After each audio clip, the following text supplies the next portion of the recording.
get that done, I really think had an impact on the game. It really did. And guys battled, right? They played well versus a really good team, and they battled. So we're going to enjoy this victory. Get back, we'll watch it and evaluate it and move forward. But really good performance, both offensively and defensively. Really proud of the way they prepared and performed. So with that, I'll open up for questions. Front row, third person in John Bryce. Hey Marcus, on a day that three teams in the top 9 of the college football playoff rankings have either already lost or about to lose, you faced an undefeated team and came out with a dominant performance. What kind of message do you think Notre Dame football sent today? I've always said that's for you all and everybody else to interpret the message that's sent. There's one goal on Saturdays, and that's to achieve team glory. And the way you prepare gives you the best opportunity to do that. And that's the message that I want our players to understand, is that we prepare the right way, we continue to find ways to elevate and improve, and you're going to get, hopefully, a result that we got tonight. And so I don't worry about the message it sends everybody else as much as I worry about the message that it sends to our players in this program. For a team that's now won 9 consecutive games, your own, if you were facing Notre Dame next weekend, what would you think? Let's go. Ready for a battle. It's a team that's hungry. There's a lot more. We got more. We can play perfectly, and we strive for perfection. Do we have to play perfect? No, but that's what we're going to strive for, and that's what we're chasing the entire football program. Second row on your left in the Strong Enough hat. Coach, you just emphasized you guys strive for perfection. Riley completes all but 3 passes tonight. Morris, he completes about 3, other than 3 passes tonight. He completed the ball to 8 different receivers tonight. That being said, that confidence and just what's that showing the offense late in the season, and just how important is that? Yeah, it's important when you're moving the ball. How many total yards we had offensively? 462. That's a reflection of that. There's a lot of confidence, right? And the confidence is developed in the preparation, right? The preparation for what they're going to see, but also the preparation in terms of understanding what we're doing on the offensive side of the ball. But I have a lot of confidence in our offensive staff, our offensive coordinator, our quarterback, and they're playing with that confidence too. Third row on your right, Tyler Horka. Marcus, you guys did to Bryson Daly what a lot of teams have not been able to do this year. It's just slow him down. What does it say about your defense to be able to key in on a guy who has 39 rushing attempts, and not just what Notre Dame can do against a guy like that, but against any quarterback? We knew we had to stop him. That was the main priority. He is the person that makes that offense go. He's a tough, downhill, just a gritty football player. But we had to match that type of mentality. We wanted to attack their offensive line, and we wanted to attack him and put more people where they were trying to run and they could block. And so that was something we saw in the game plan that we wanted to do and try to attack, and the defense did a really good job at doing that. The thing that hurts you is the one touchdown drive, I think in the first half, you have 3 penalties. Nobody's happy about that, right? And that's a reminder that don't beat Notre Dame. A pride, there's 3 penalties led to 7 points that we've got to make sure we win. You guys on offense were in position to score every single drive, every single time that you had the ball. Obviously, a couple times you didn't, but just the overall efficiency, how big was that in a game like this? It's really big. We knew we had to score offensively because their offense not only is efficient in what it does, but it keeps the ball.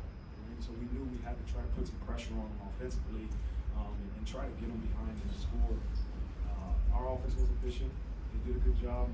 We got to be better. We can't leave points on the board in the red zone inside the 10-yard line, and we can't miss those field goals. That's what we got to improve at. That's the part that I'm going to focus on.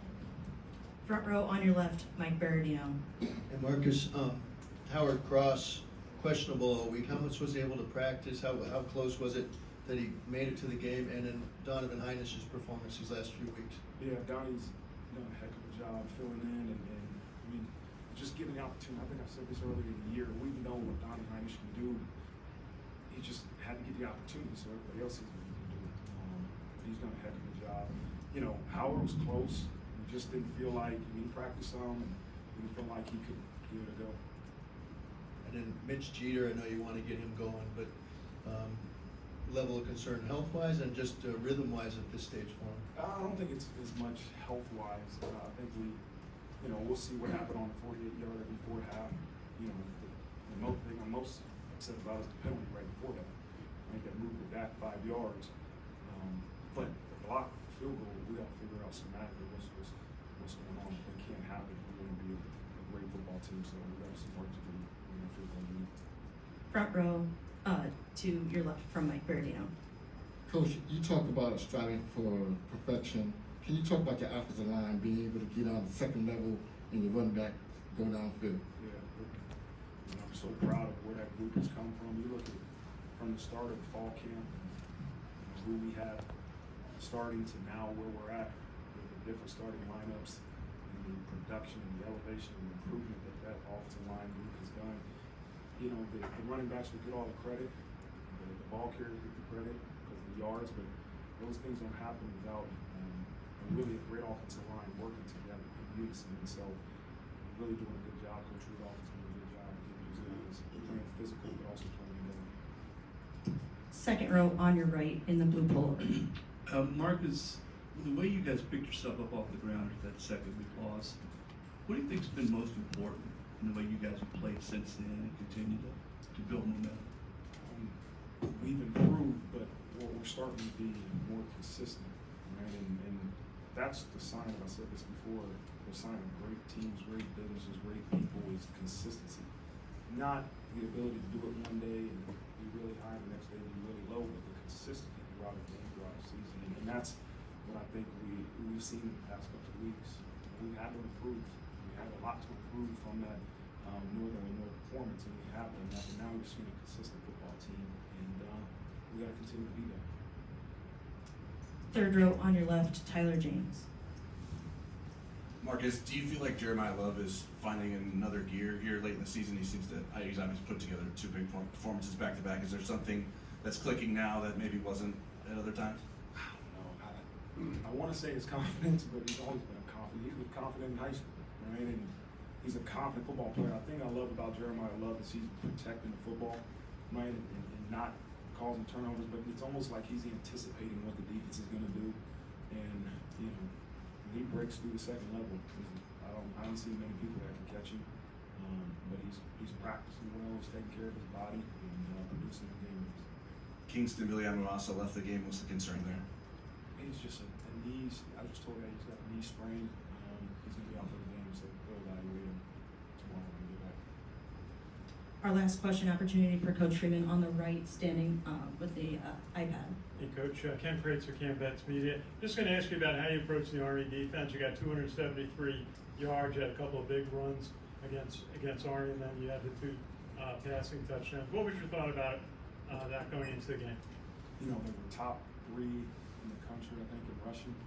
So we are rushing. We got to be able to run the ball. So we had to find ways to run the ball versus a really good rushing defense, but also take what they were giving us in the passing game.